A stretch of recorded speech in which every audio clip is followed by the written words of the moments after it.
Celebramos com gratidão tudo que o Senhor fez até aqui e temos certeza de que Deus já está falando em nossos corações, mas Ele ainda tem muito mais. Chegou a hora de recebermos de coração aberto tudo que Ele tem para nos ensinar através da pregação de Sua palavra. Para acompanhar a mensagem e os versículos usados, preparamos um esboço digital que pode ser baixado através do aplicativo Igreja da Cidade, disponível para Android e iOS, ou pelo site, através do QR Code. Vamos juntos, com expectativa, vivermos esse momento especial no ano de fazer discípulos, até ganharmos todas as pessoas para Jesus.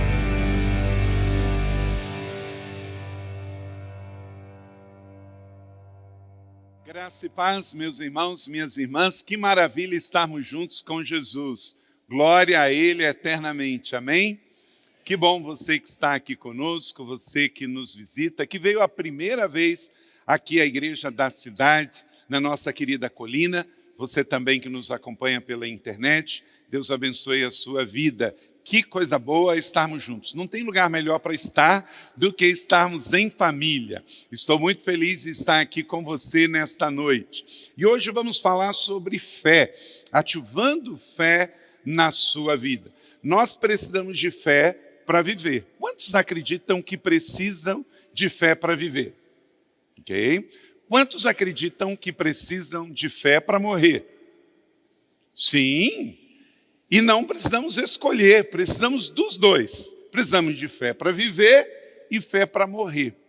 Mas, talvez por uma influência de uma tradição, nós acabamos escolhendo um pouco mais de que a fé é algo para ir para o céu.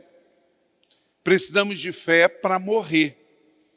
E eu fiquei pensando, por que a gente fez essa escolha?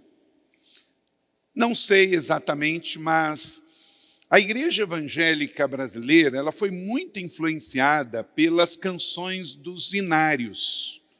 Harpa cristã, cantor cristão, o cancioneiro. As igrejas históricas, elas tinham um hinário que a gente levava para a igreja. Não sei quantos aqui é deste tempo, mas na minha época era o cantor batista, né? E o que acontecia? Muitas dessas canções, elas são oriundas das canções dos Negro Spiritual, que vinha lá do contexto da igreja que sofria norte-americana, dos nossos irmãos que passaram pela escravidão nos Estados Unidos. Então, para esses irmãos, eles não tinham nenhuma esperança de alegria neste mundo.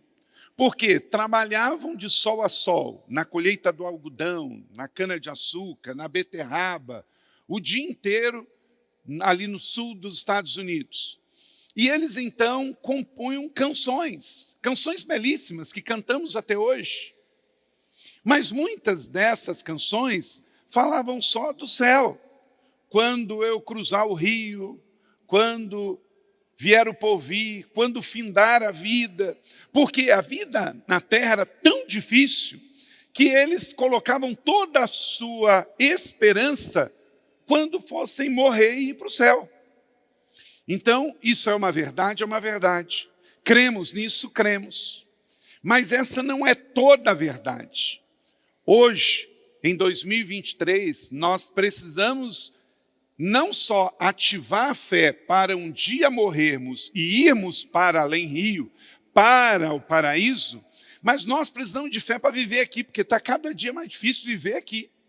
Um cristão precisa de fé para aplicar, para ir para a escola, para ir para a faculdade. Você precisa de fé para mandar o seu filho para a universidade. Você precisa de fé para ir trabalhar. Você precisa de fé para ser solidário com a dor do outro. Você precisa de fé para exercer justiça. Você precisa de fé para exercer cidadania. Você precisa de fé para praticar o amor, a fé e a esperança aqui também. Então, talvez essa influência chegou até nós e muitos evangélicos passaram a se converter para ir para o céu. Só que enquanto ele não vem, nós temos que ir. Deixa eu fazer uma pergunta. Quantos estão aqui nesse auditório que estão salvos por Jesus? Isto é, se morrer hoje, tenha certeza de que vai para o céu. Levanta a sua mão. É a grande maioria. Então, deixa eu mudar a pergunta. Por que você não foi ainda? Porque não estamos com pressa. Muito bem. Não estamos com pressa. E se alguém tiver com pressa, eu passo a minha vez na fila. Não é? Porque a vida é uma bênção, é ou não é uma bênção? Mas eu preciso da fé para viver. Então, se eu estou salvo, mas estou neste mundo ainda, como você levantou a mão, eu também levanto a minha, é porque há um propósito para estarmos aqui. Então, nós não fomos salvos só para ir para o céu. Olha para cá, se você fosse salvo para ir para o céu, na hora que você aceitasse Jesus, você desapareceria. Seria arrebatado. Já pensou? Levantou a mão aqui, não ia nem chegar aqui na frente. Já vai embora. Então você foi salvo. E está na terra, você tem um propósito. Então, para realizar esse propósito, se você foi salvo e está na terra, você tem uma missão. E para isso você tem que aplicar a fé. Então a palavra de Deus hoje nos traz esta mensagem. Viver e morrer para Deus. Eu preciso de fé para viver e fé para morrer. Você pode dizer esse tema comigo? Viver e morrer para Deus. Abra sua Bíblia no Evangelho de Jesus em Mateus, capítulo 14. Mateus 14, 27 a 33. Abra sua Bíblia impressa ou eletrônica.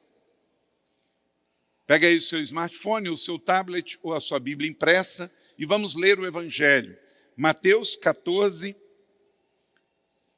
27. Quem achou, diga amém. Ok, então vamos ler aqui a palavra do Senhor. Eu tenho certeza que Deus vai falar ao seu coração neste texto. Diz assim, a partir do verso de número 27. Mas Jesus imediatamente lhe disse, coragem, sou eu, não tenha medo. Não tenha medo. Senhor, disse Pedro, se és tu, manda-me ir ao teu encontro sobre as águas. Venha, respondeu Jesus. Então Pedro saiu do barco, andou sobre as águas e foi na direção de Jesus. Verso 30, mas quando reparou no vento, ficou com medo e começou a afundar e gritou, Senhor, salva-me. Imediatamente, Jesus estendeu a mão e o segurou e disse, homem de pequena fé, por que você duvidou? Quando entraram no barco, o vento cessou. Então, os que estavam no barco adoraram, dizendo, leia comigo essa última parte, verdadeiramente tu és o Filho de Deus. Mais uma vez, verdadeiramente tu és o Filho de Deus. Obrigado, papai, por esta palavra que ativa a fé no nosso coração.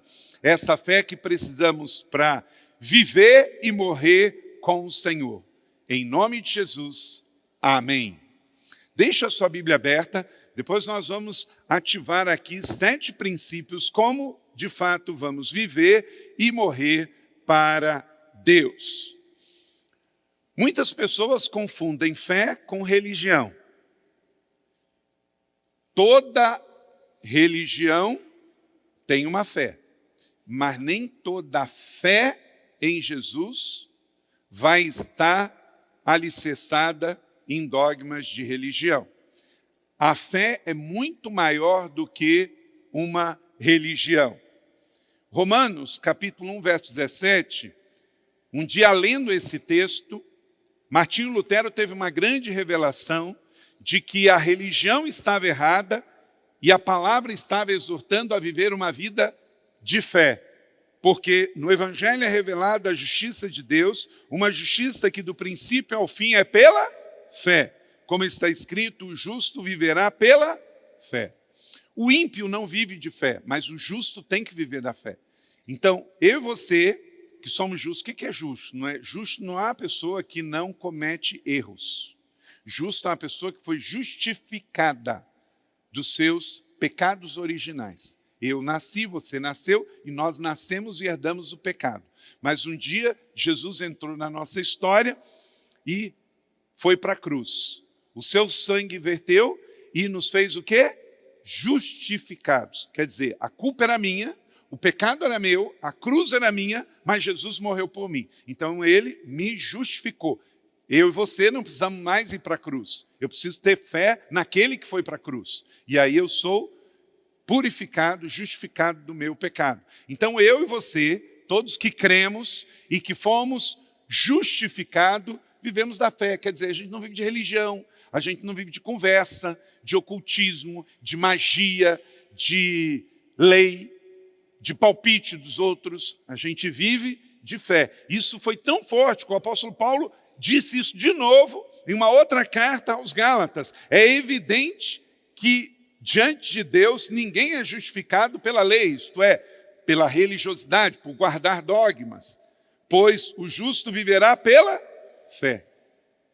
E depois o autor da carta aos Hebreus, que não sabemos quem é, mas é uma carta destinada ao povo judeu que se converteu, então eram os filhos de Abraão, e nesta carta diz, mas o justo viverá pela fé. Então, entenda, o cristão evangélico, ele não vive da sua cultura, da sua realidade, ele vive da realidade do céu na terra. Eu estava esses dias numa mídia social, e a mídia social ela promove post de quem paga, né? E de vez em quando você vê coisas que você não segue ninguém que usa isso, mas acaba chegando até você. E me deparei com um post, olha só esse post. Esse post falando da Dia da Cultura Evangélica. E eu fiquei pensando, gente, que negócio é esse?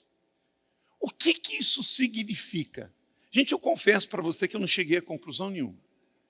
Dia da Cultura Evangélica. E depois eu soube que isso foi até um projeto que passou na Assembleia. Quer dizer, teve um brilhante político que acho que estava sem o que fazer, propôs, outros sem mais nada de importante para fazer, apoiaram, virou lei. E aí o povo fica reverberando isso e bota até dinheiro público nessas coisas para fazer promoção da tal da cultura evangélica. E eu fiquei pensando, gente, e eu fiquei também curioso de pensar o que você pensou quando você viu esse post. Porque, gente, deve vir um monte de ideia na cabeça.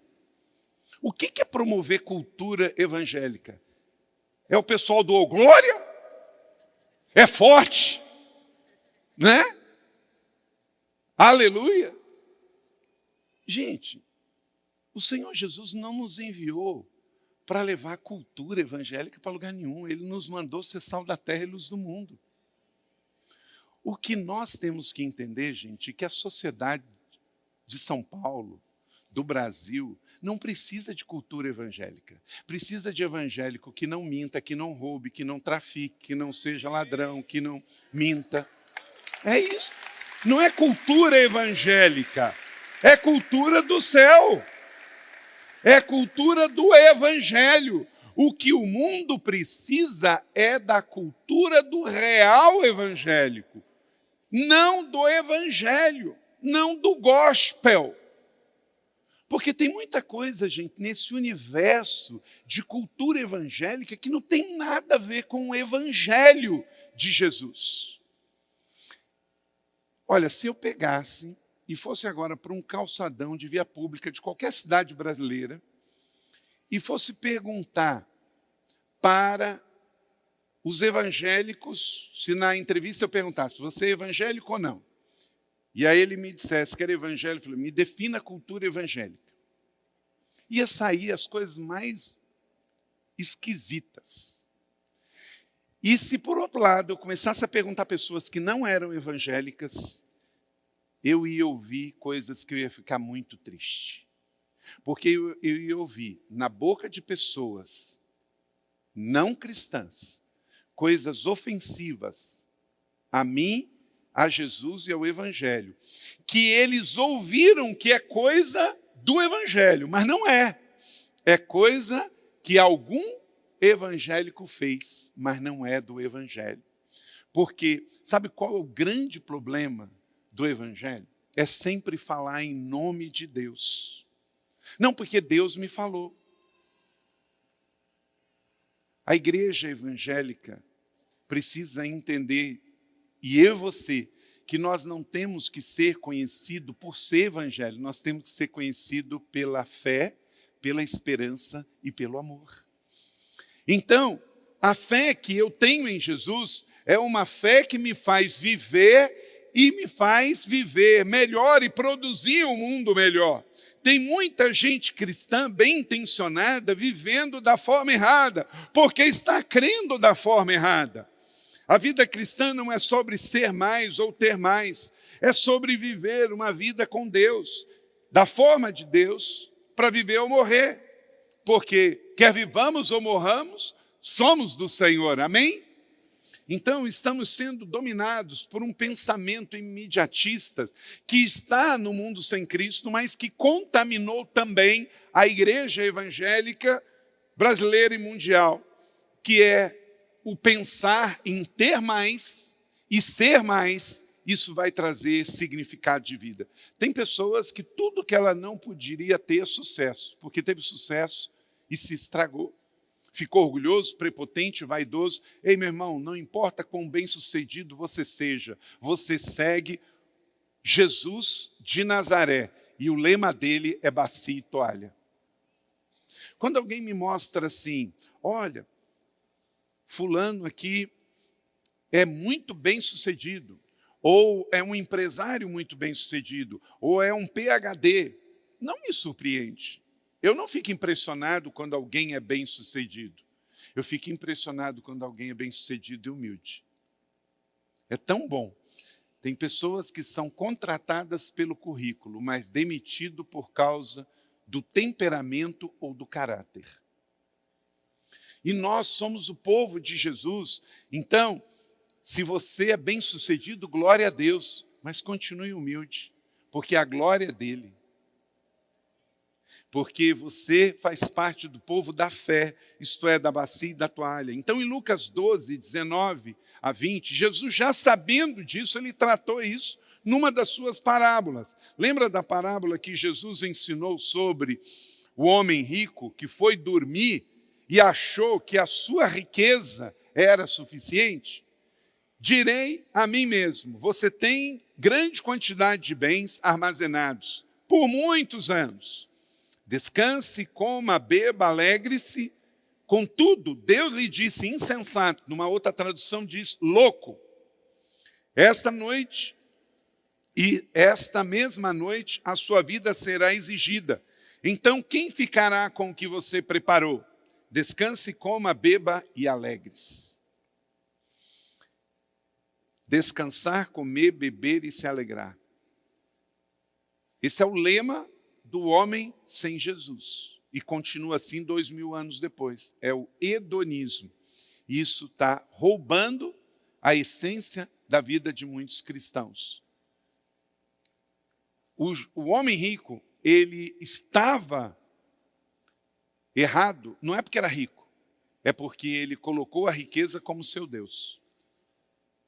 Você que é rico, glória a Deus. O problema não é ser rico, o problema é você confiar nas suas riquezas e descansar nelas. Então, deixa eu te fazer algumas perguntas profundas, elas são simples, mas elas são profundas, sobre, de fato, se você tem uma fé saudável para viver e morrer no Senhor.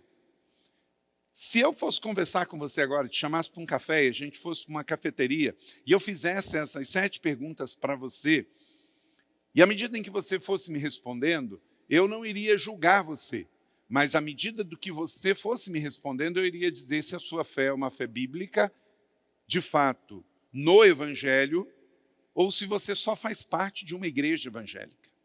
Se você só está no movimento gospel evangélico. Então, ouça essas perguntas e tente pensar nas suas respostas. Para que você vive? Para que você vive? Essa é uma pergunta profunda, sabe por quê? Porque ela é sobre o sentido da vida. Uma segunda pergunta: a quem você pertence? Você sabe que você pertence a alguém? Você só vai escolher escravo de quem você vai ser, mas você vai ser escravo. Ou de Deus, ou do diabo, ou de si mesmo. Essa pergunta é sobre identidade, sobre pertencimento. Uma pessoa que não tem identidade é uma pessoa altamente volúvel e volátil. Terceira pergunta: qual o seu propósito aqui neste mundo? Uma pergunta sobre propósito.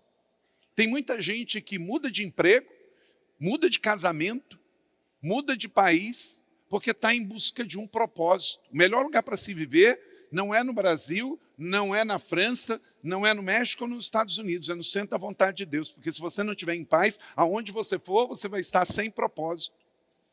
Quarto, aonde você deseja chegar? Daqui a 10 anos, 20 anos, onde você quer estar? Isso é sobre destino. Uma outra pergunta: qual é a prioridade da sua vida? Isso é uma pergunta muito importante sobre valor. Se você me responder, se eu fizer essa pergunta numa mesa de café e você me responder, sem julgar, eu vou dizer se você está com uma fé saudável ou não. Porque quando nós falamos sobre as nossas prioridades, eu falo sobre os meus valores de vida. O que você tem feito com o que Deus te deu? É uma outra pergunta que eu posso fazer a você, e isso é muito profundo, porque isso fala sobre mordomia. Eu não estou perguntando o que está faltando para você ou o que você não tem. Eu estou perguntando o que você tem feito com o que você tem. Com o que você sabe, com os seus dons, com os seus talentos, com o seu dinheiro, com a sua profissão, com a sua carreira. O que você está fazendo? Você só reclama? Então você não entendeu o que é mordomia cristã. Você com alegria devolve a Deus o seu dízimo, que não é sobre isso que vai te fazer a falta, mas é sobre isso que semeia o mês seguinte seu, porque não existe colheita sem semeadura. Quando você não é um dizimista, quando eu não sou um dizimista, eu estou dizendo que eu confio mais no meu dinheiro do que em Deus. E eu não posso ter outro Deus além do Senhor. Quando eu entrego o meu dízimo, eu estou dizendo uma declaração: Jeová Jirê, Ele sempre vai prover. Isso é viver pela fé. E o último, o que é fé para você? E o que você tem feito para repartir essa fé em Jesus? Essa é uma pergunta sobre missão. Missão de vida. A vida é breve, curta, temporária e passageira. É uma atribuição temporária. Eu não conheço ninguém que está aqui para sempre. Você conhece? Eu espero que não. Não é? Sabe por quê? Se você conhecer alguém que está aqui há 300 anos, tem um cantor que, inclusive, alguns evangélicos gostam. É, porque tem todo tipo de evangélico, não é? Que gosta de cantar porque eu nasci, né? Há 10 mil anos atrás. E está lá, feliz da vida, está no carro, está cantando essa música. Ué, gente, quem foi? Você conhece a figura? O meu Jesus nasceu a 2. Né? Então, às vezes, você vai no embalo do deixa a vida te levar, leva você, né? E você está sendo papagaio de pirata, porque o som é legal, né? E, olha, você me conhece, você não sabe que eu não sou um religioso para dizer que todo crente realmente evangélico só ouve música cristã. Não, não é isso, não. Mas você tem que avaliar a letra que você canta. Eu só canto música cristã para adorar a Deus. Porque eu só posso adorar a Deus com louvor. Mas eu posso ouvir uma música secular para entretenimento. desde que essa letra não é contrária à minha fé. Tem gente cantando aí que ele vem, já escuta os seus sinais e está feliz da vida. E esses sinais não se referem a Jesus Cristo de Nazaré. Então, da mesma maneira que tem música que é feita para Deus, tem música que não é feita para Deus. Então, se você encontrar aí pessoas que não nasceram com mais de 150 anos, porque para ser muito saudável vai viver aí 110, 120, né, anos de idade, eu não quero encontrar numa rua escura aí ninguém com essa idade, não. Né? Mas eu sei que neste mundo que nós vivemos, tem demônios que foram expulsos do céu há milhares de anos atrás, porque queriam ser iguais a Deus. E seguiram, ao invés de Deus, Lúcifer, o anjo de luz. E eles hoje estão por aí. E eles não morrem. E são 1/3 de todos os anjos que estavam no céu. Isso me dá uma alegria muito grande saber que tem 2/3 que estão adorando com o Senhor nos céus, que são anjos, arcanjos e serafins. Aleluia! Mas isso também me impõe responsabilidade e sabedoria, que existe 1/3 caído por aí que está procurando cavalo para poder se montar, porque são espíritos que não têm corpos. E eles gostam quando pessoas que deveriam estar louvando ao Senhor estão louvando a eles espíritos e demônios malignos que estão caídos aí pelo mundo.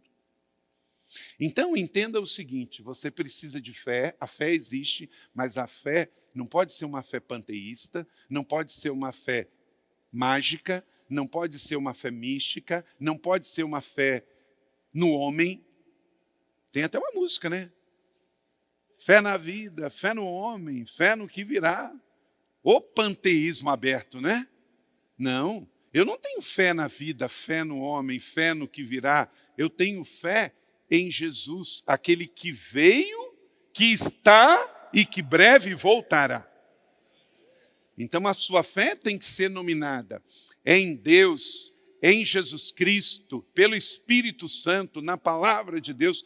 Por que a pastora Leila estava ministrando assim e ela fez a referência a Jesus Cristo de Nazaré?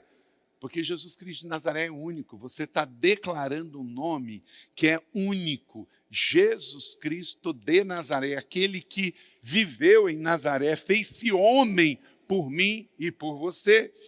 Então, quando você pensa profundamente nisso, você está pensando nas coisas mais importantes da sua fé para viver. Porque você, ao pensar em sentido, identidade, propósito, destino, valores, mordomia e missão, você está declarando que você entendeu o propósito da fé, ou não entendeu o propósito da fé. Meu irmão e minha irmã, avalie a sua própria vida. Ser cristão não é ser evangélico e ser meio estranho à luz da sociedade não cristã pós-moderna. Ser evangélico não é falar evangeliquez. Ser evangélico, de fato, é seguir o evangelho da fé de Jesus Cristo Nazareno, aquele que veio, que é e voltará. É crer em Jesus, Rei dos reis, Senhor dos senhores, é crer em Deus Pai, Criador de todas as coisas, é crer no Espírito Santo, Deus que vive em mim, é crer na palavra de Deus revelada, nesses 66 livros inspirados, 39 no Velho, 27 no Novo, é crer que a Bíblia é uma só, que tem uma grande pergunta no Gênesis, que é onde está o Cordeiro, mas que tem uma outra pergunta no livro de João, eis o Cordeiro, e que termina lá em Apocalipse dizendo, digno é o Cordeiro. Essa é a nossa fé. Aleluia. Essa é a nossa fé. Não é uma fé que a gente sente, é uma fé que a gente crê. É uma fé que tocamos a vida de pessoas. É uma fé que a gente coloca na prática. E para isso, quero pedir um vídeo de testemunho de 2 casais aqui da igreja, que em momentos de adversidade, mais do que nunca, ativaram fé, oraram com fé, aplicaram fé. Eu não sei como você está vivendo, mas você precisa de fé para viver. Então não se desespere, escolha crer, esperar e confiar. Assista e seja edificado, e que esses testemunhos ativem fé no seu coração.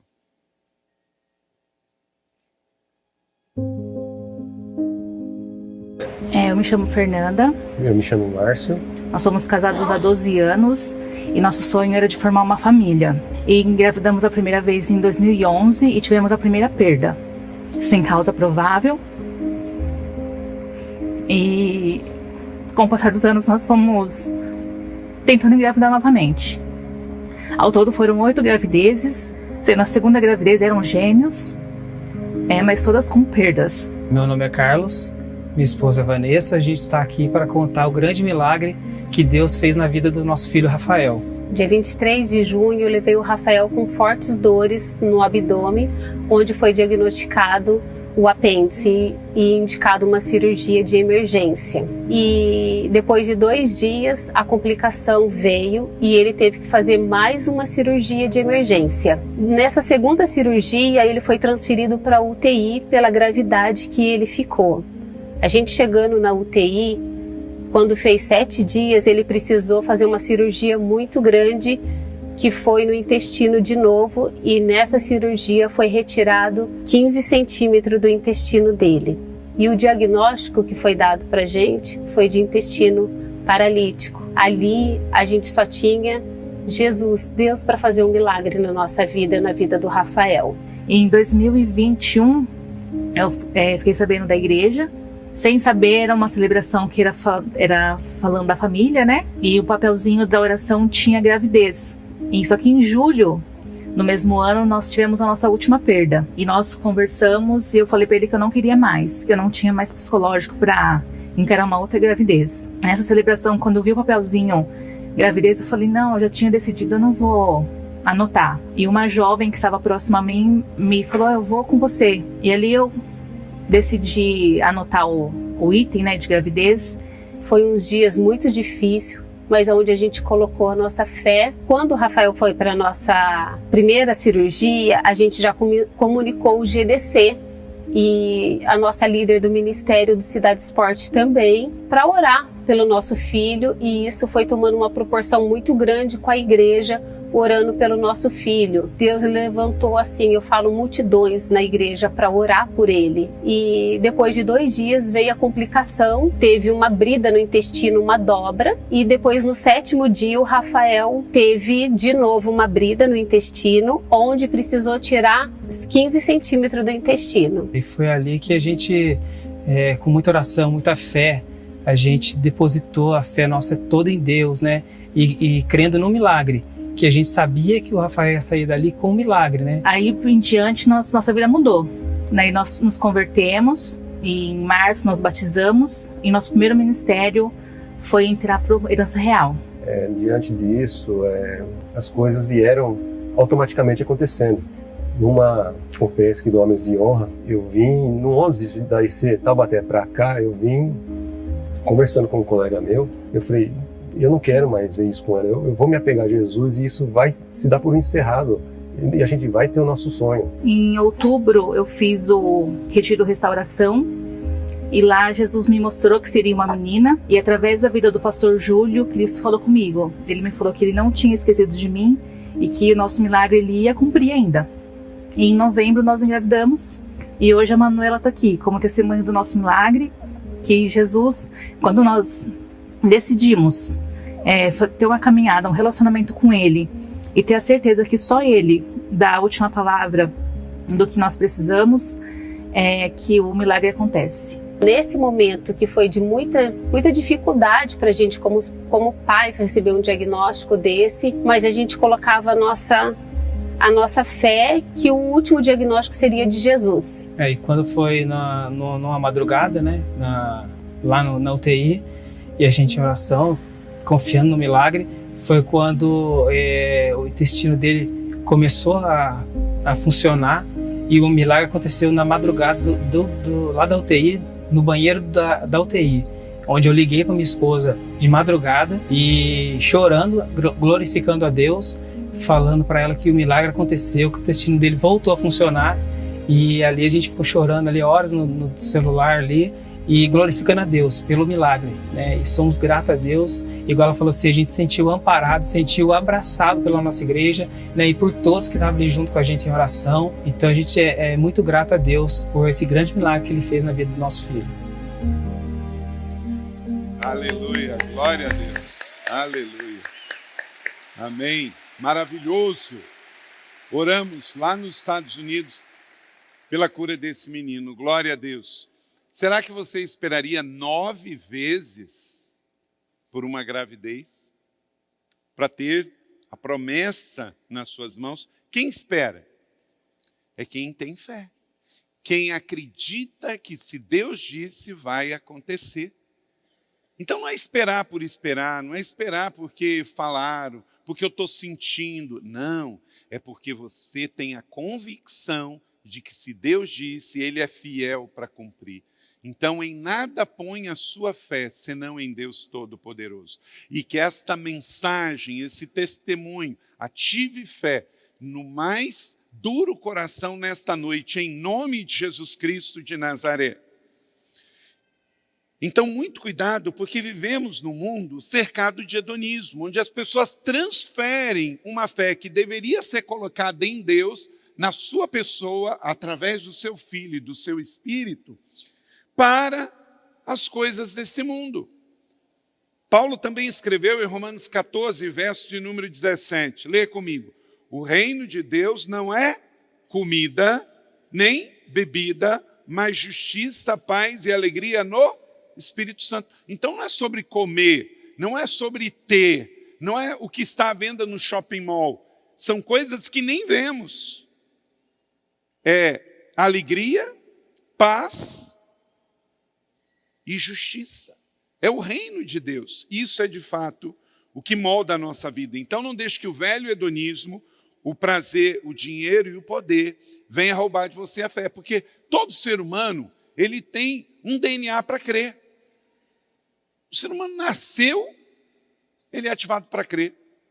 Por que que tem na África tantas religiões de antepassados e todas apontam para o espiritual? Por que que no Egito tinha as antigas pirâmides? Por que aqui nas Américas, entre os incas, maias, astecas? Por quê? Porque o ser humano nasce com o DNA para crer. Agora, em quem ele vai escolher crer, aí é uma questão de escolha e decisão que Deus te dá, chama livre-arbítrio. Você pode escolher crer em Deus, você pode rejeitar crer em Deus e você pode crer em qualquer coisa. Por exemplo, na Índia, vaca é sagrada. As pessoas estão morrendo de fome, mas não matam uma vaca para comer. É uma fé. É uma fé das pessoas. A Índia tem o hinduísmo, são 33 milhões de deuses. Até ratos são cultuados na China, na Índia. Então é o quê? É a escolha do ser humano. O ser humano pode crer em Deus, pode não crer em Deus e pode crer em qualquer coisa. Tem gente abraçando a árvore aí, não é? Num panteísmo aberto tremendo. Mas nós somos o povo que tem uma fé de uma escolha pessoal, intransferível, no Deus Jeová Jirê. É aquele que tudo provê. É Jeová Rafá, o Deus que pode todas as coisas. É o Deus Jeová Rafá que cura, como ouvimos esses dois lindos testemunhos. Então, escolha onde você vai colocar e depositar a sua fé. Olha para cá, ou Jesus é tudo na sua vida ou ele não é nada. Porque o diabo quer tentar uma parte do seu coração. Mas Jesus, ele só quer o seu coração por inteiro para que você mesmo escolha dar para ele. Em 2 Coríntios 4:4, Deus desta era cegou o entendimento dos descrentes para que não vejam a luz do evangelho da glória de Cristo, que é a imagem de Deus. Então, não espere comportamento de convertido de quem ainda não conhece Jesus, porque está escrito que o Deus desta era cegou, por isso que eles não veem, por isso que eles não ouvem. E muita gente escolheu ouvir os espíritos malignos, ouvir vozes, outros só mamon, a potestade do dinheiro. Dinheiro é uma grande prova para o ser humano. E olha, não é só muito dinheiro não, é pouco também. Todo ser humano vai ser testado e provado com pouco dinheiro ou com muito dinheiro. As pessoas hoje estão matando e roubando por um tênis. E não é nem para calçar aquele tênis. É para vender na esquina mais barato para o tráfico ou qualquer outra coisa. Então, a vida está valendo muito pouco. Muito pouco. Por isso Jesus deu a vida por nós. Porque para Jesus uma vida é muito valiosa. 1 Timóteo 6,10, pois o amor ao dinheiro é a raiz de todos os males. Algumas pessoas, por cobiçarem o dinheiro, desviaram-se da fé e se atormentaram a si mesmas com muitos sofrimentos. Por quê? Porque quem serve ao dinheiro vai ficar sempre mal servido, porque tem sempre alguém pagando mais ali na frente. Sabe qual é a definição de mercenário? É quem trabalha por dinheiro. Está aquela guerra lá na Ucrânia, por via da invasão russa, e agora acirrou a batalha entre os dois países e gerando um problema enorme, inclusive de efeito colateral para a segurança global e para a alimentação. Aí tem um grupo de mercenário que nasceu na Rússia e agora quase que foi para um outro movimento. Por quê? Porque eles são mercenários. Aquele grupo, o grupo Wagner, ele vai para quem? Para quem pagar mais, quem pagar melhor. Você não é assim. Ah, eu estou bem no meu trabalho e alguém oferece uma proposta para ganhar mais, eu vou mudar do meu trabalho. Não, não é assim. Você tem que saber se a vontade do Senhor é que você fique lá onde você está, mesmo ganhando menos, porque o melhor e mais seguro lugar para se estar é no centro da vontade de Deus. Então não tem uma placa na sua testa dizendo assim, me paga mais que eu vou. Não, tem muitas implicações. Trocar de emprego, trocar de cidade, trocar de país. Tem gente que fala assim, ah, pastor, porque antes a gente tinha uma quantidade menor de divórcio, porque muitos cristãos tinham entendido que só em caso de adultério. Hoje, sabe qual é o maior índice de divórcio? Não é nem a questão do adultério, chama-se incompatibilidade. O casal chega para você depois de 10 anos de casado, nunca traiu ela, nunca traiu ele. Aí você, não, pastor, é que a gente está brigando demais. A gente é incompatível um com o outro. Olha para cá, deixa eu dizer uma coisa. A probabilidade de você mesmo, você que está casadinho aí, ser incompatível com essa mulher ou com esse homem aí, é de 95%. Vocês foram criados em lares separados, é outra família, é outro sangue, é outra cultura, é outra formação, é outra cabeça, é outro gosto. Eu e Leila, a gente quase não concorda em nada em matéria de gosto. O que ela gosta, eu não gosto, o que eu gosto, ela não gosta. Mas nós estamos há 32 anos de casado e o nosso casamento vai muito bem. Por quê? Porque nós não estamos num acordo do que a gente está junto porque a gente gosta. A gente estabelece um princípio. Ela tem liberdade para fazer escolhas do que ela gosta e eu vou aceitar de boa. E eu tenho liberdade de, conforme o assunto, a decisão é eu que faço e ela aceita de boa. A gente é igual à igreja. Eu sou do tempo, eu tenho 53 anos de idade. Meu contexto é criado em igreja tradicional, que ia para a tal da assembleia. A quantidade de vezes que a gente ia para uma assembleia da igreja batista, dos crentes sair tudo chateado. Por quê? O pastor querendo levar democracia para a realidade de assembleia de igreja. É igual um parênteses. Assembleia de condomínio. Quem que vai à assembleia de condomínio, gente? É meia dúzia. É o conselho, é o condômino que está ganhando o seu condomínio, então ele tem que ir lá, e um ou outro que tem um pouco mais de tempo. Porque a maioria não vai pelo seguinte, porque sabe que é um lugar de aborrecimento. Porque dá muita confusão por causa de coisinha pequena, de picuinha. Por quê? Bota-se em votação que cor que vai pintar tal parede, se vai reformar ou não a guarita. E a probabilidade de não haver compatibilidade é de 99%. Então tem que falar assim, estou pagando para não ir. E deixe que eles resolvam lá. Quer ver? Quem mora aqui em condomínio não vai em reunião de condomínio. Levanta a mão. Aí, tá vendo? Isso aí, não vai. Ué. Agora, deixa eu dizer uma coisa, querido. Casamento não é condomínio. Casamento não é vai ou não vai. Você não pode dizer, estou pagando. Estou pagando, você vai, você fala no condomínio. E aí, assembleia de igreja.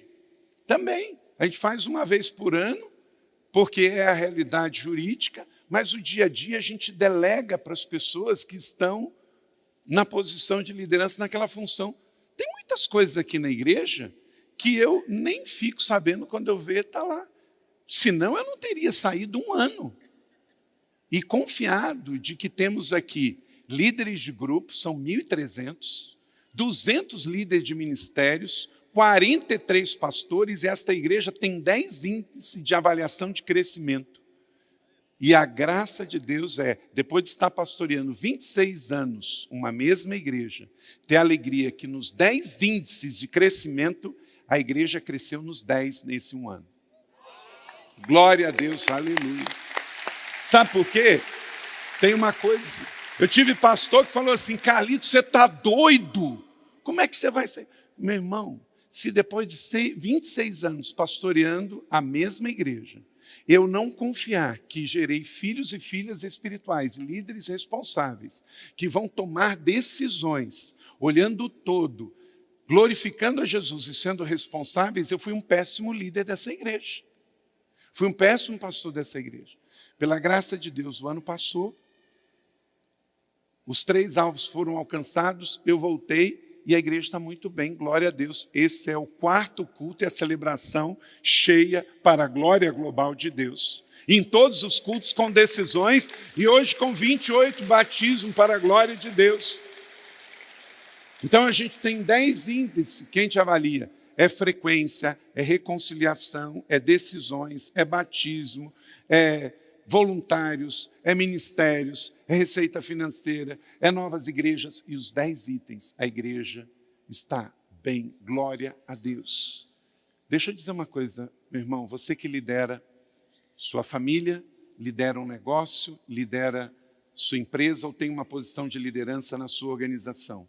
Ou você controla ou ela vai crescer. As duas coisas não vão acontecer. Tem muitos líderes que querem controlar. Inclusive, pais que querem que os seus filhos sejam o que eles não puderam ser. Isso gera frustração. Crie os seus filhos para ser o que Deus os chamou para ser, não para que você controle, para que eles sejam o que você gostaria de ser. Eles serão os melhores se forem o que Deus mandou eles fazerem a ser. Amém? Isso é sobre fé para viver. É fé para confiar em Deus e não para você controlar. Às vezes eu vejo alguns crentes, inclusive no meio da política, querendo que a Câmara de Vereadores, a Assembleia Legislativa ou a Câmara Federal seja igreja. Não é, irmãos. É outra coisa. Igreja é igreja.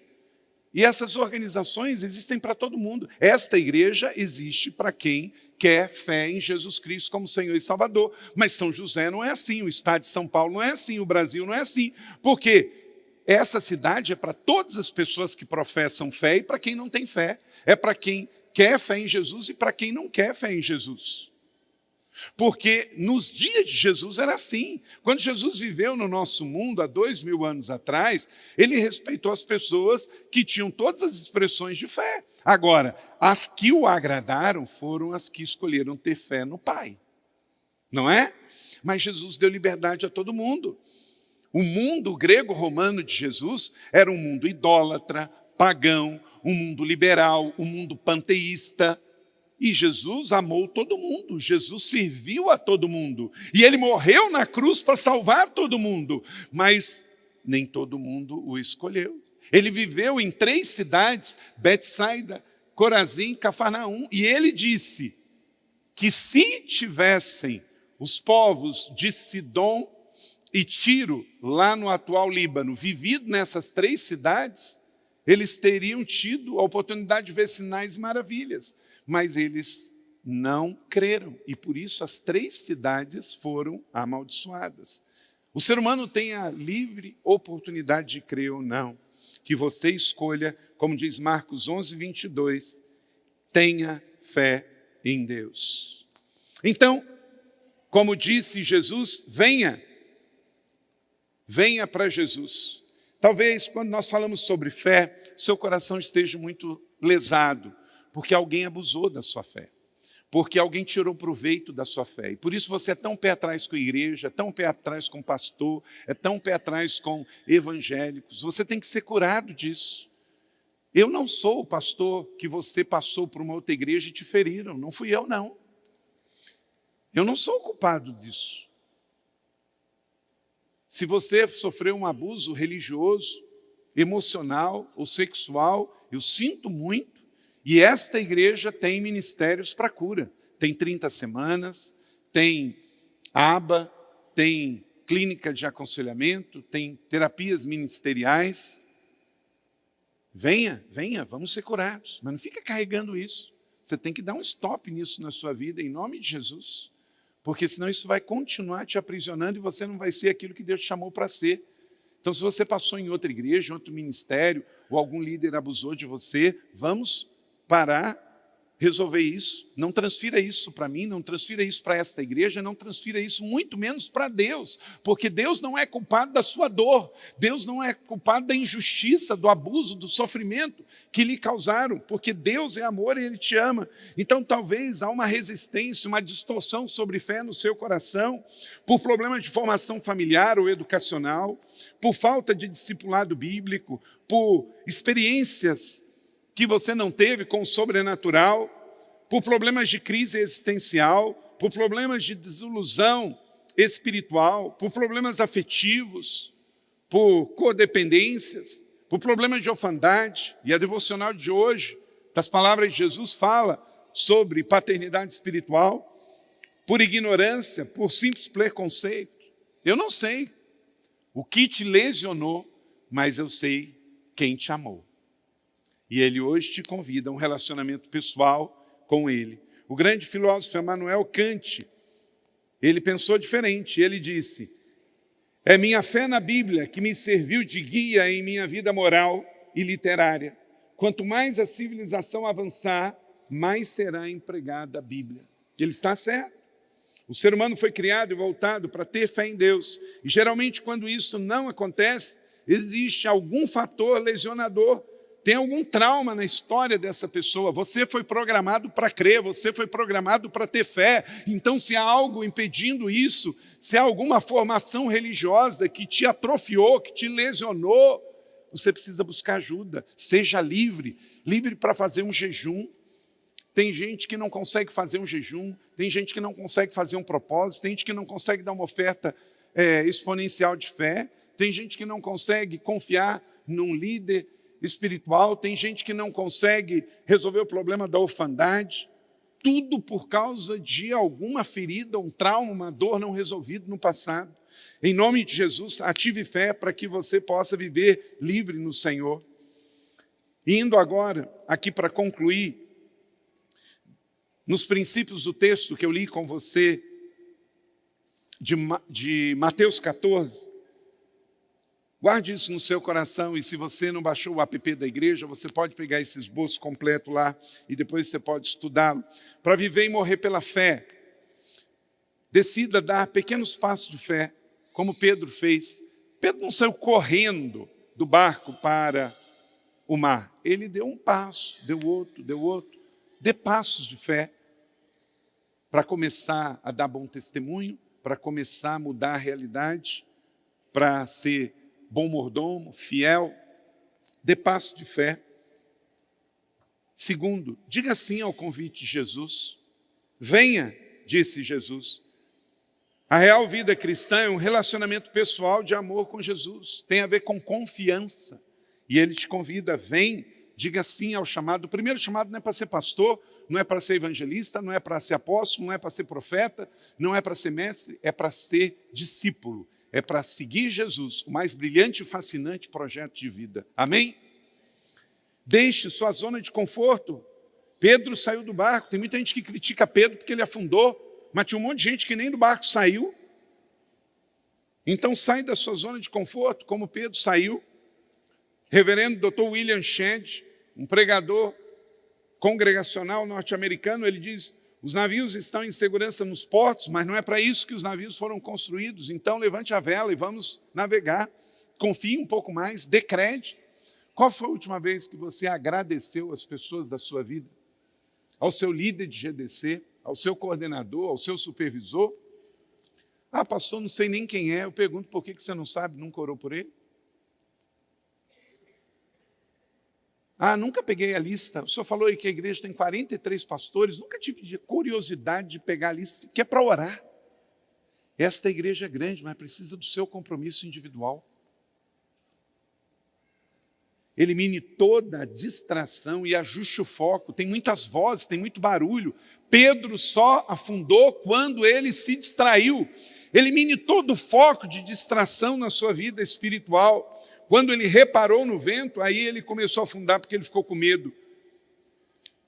Quinto, confie que ele nunca deixará você.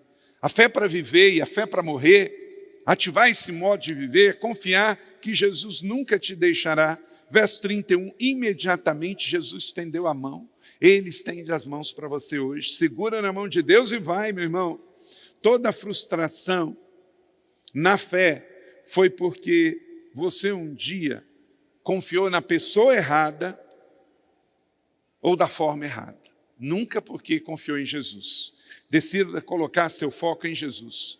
Foque na palavra e na presença. Ele diz: estarei sempre com você até o fim.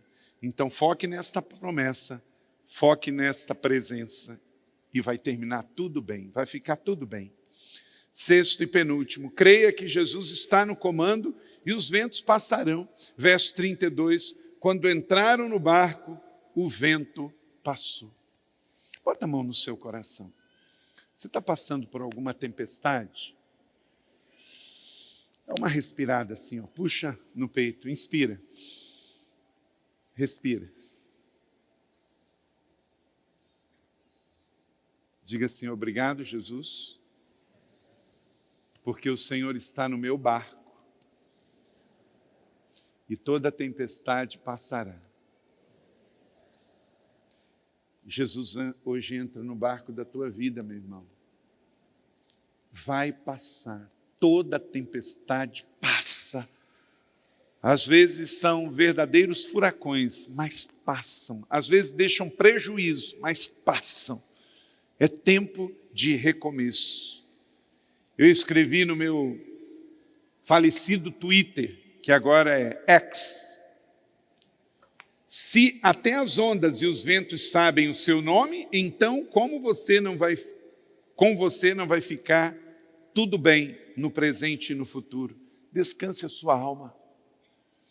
Pensa bem, quantas ondas tem no mundo, nos mares e oceanos? Cada uma sabe o nome do Senhor, porque elas atendem ao seu mandar: sossegai, sossegai. Então, se o Senhor confiou o seu nome às ondas, como é que Ele não vai cuidar de você aqui hoje? E na eternidade? Creia e confie, descanse, porque vai ficar tudo bem com aqueles que confiam no Senhor.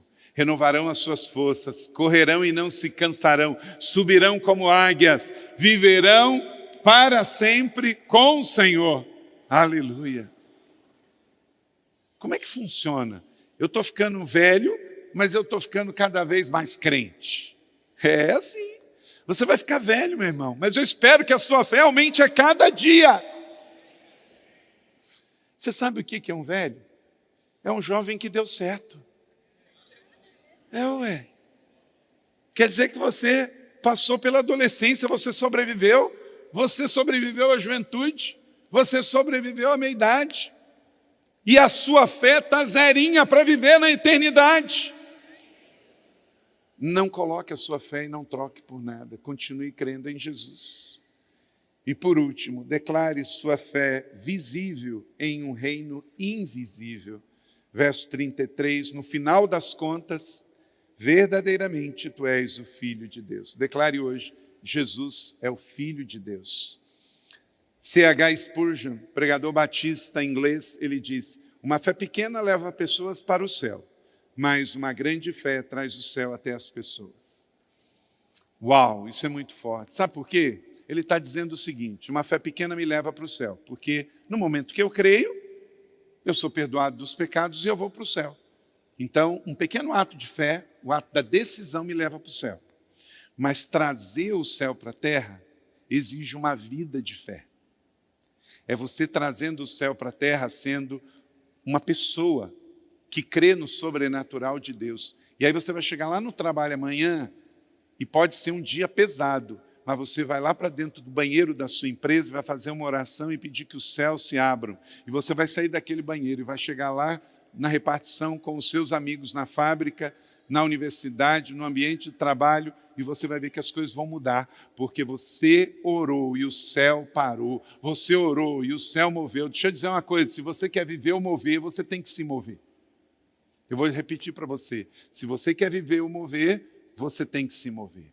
Você tem que se mover para a sua Bíblia, você tem que se mover para a sua devocional, você tem que se mover para o jejum, você tem que se mover para o profético, você tem que se mover para um propósito, você tem que fazer um sacrifício. Eu creio que Deus está nos movendo, porque Ele quer se mover ainda mais entre nós. Você crê nisso? Recebe essa palavra da fé? Esta mensagem, esse testemunho, esta noite ativou fé na sua vida? Então creia e viva em nome de Jesus. E nessa semana, seja você um ativador de fé, encoste nas pessoas, ore em nome de Jesus, unja pessoas. Tem gente triste, vai lá, ore. Se tem gente preocupada, leve uma palavra de paz. Se tem gente desesperado, leve a presença de Jesus. Onde você chegou, chegou a luz, chegou o Evangelho, chegou Jesus, porque Jesus está com você pelo Espírito Santo. Você vai sair agora e você vai para o campo missionário. Não é lá na África, não é lá na Europa, é lá na sua empresa, é lá na sua rua, lá no seu condomínio, amém? Então ore ao Senhor aí onde você está. Glória a Deus, que bom que você recebeu esta palavra da fé, essa mensagem, o Espírito Santo agiu e certamente agora é hora de você poder dar uma resposta para Deus. À luz do que você recebeu nesta mensagem de fé, pregada com tanto amor, uma mensagem bíblica de Deus para o seu coração, é hora de você dar uma resposta para o Senhor. E eu quero convidar você a dar uma resposta e quero fazer 3 convites para você. Aí na sua tela agora aparece um QR Code e um número de WhatsApp para que você que tomou uma decisão possa então entrar em contato conosco agora. O primeiro convite é se você ouviu esta mensagem e quer tomar uma decisão de arrependimento e de receber Jesus no seu coração como Salvador e Senhor da sua vida agora. A outra decisão que você pode estar tomando agora e celebramos com você é se você quer retornar para a igreja, voltar para a fé. Talvez você se desviou dos caminhos do Senhor e da igreja, mas hoje é o tempo de voltar, é tempo de arrependimento, de mudança de vida, de voltar para a família da fé. Então, bem-vindo você que está tomando a decisão de retorno agora. Não importa quanto tempo você esteve afastado, não importa se você se afastou dessa ou de outra igreja cristã ou evangélica, bem-vindo de volta à família da fé. E o terceiro convite que eu quero fazer para você é se você quer ser batizado. Então, se você quer ser batizado em águas, se você está em São José dos Campos ou em qualquer cidade onde temos uma igreja da cidade ou aí na sua cidade, entre em contato conosco agora, pelo WhatsApp ou pelo QR Code e diga, eu aceitei Jesus, eu quero ser batizado, eu não tinha sido batizado em águas ainda, no batismo de imersão, que é o batismo que Jesus viveu lá no Rio Jordão, sendo batizado por João Batista, e eu quero ser batizado em águas também. Então, entre em contato conosco. Amém? Então, bem-vindo à família da fé. Parabéns por tomar uma destas decisões hoje, após ouvir esta mensagem. E o nosso Campus Online, aqui da Igreja da Cidade, está aqui para servir onde você estiver.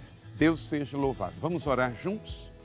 Pai, eu quero te agradecer por cada um que recebeu agora a Tua palavra e ela tocou no coração e eles estão dando uma resposta para o Senhor. Eu abençoo cada um dos que nos acompanharam agora nesta transmissão. Que o Senhor abençoe as suas vidas, os que tomaram a decisão de te aceitar, de voltar para a igreja ou se batizar, nós assim os recebemos e os abençoamos em nome de Jesus. Amém. Obrigado por estar conosco. Se você tem qualquer outra dúvida também, aí no chat ou nas nossas mídias sociais ou no WhatsApp, mande para nós e nós vamos entrar em contato com você. Somos a Igreja da Cidade, uma família para pertencer. E aqui no Campus Online, uma família para pertencer onde você estiver.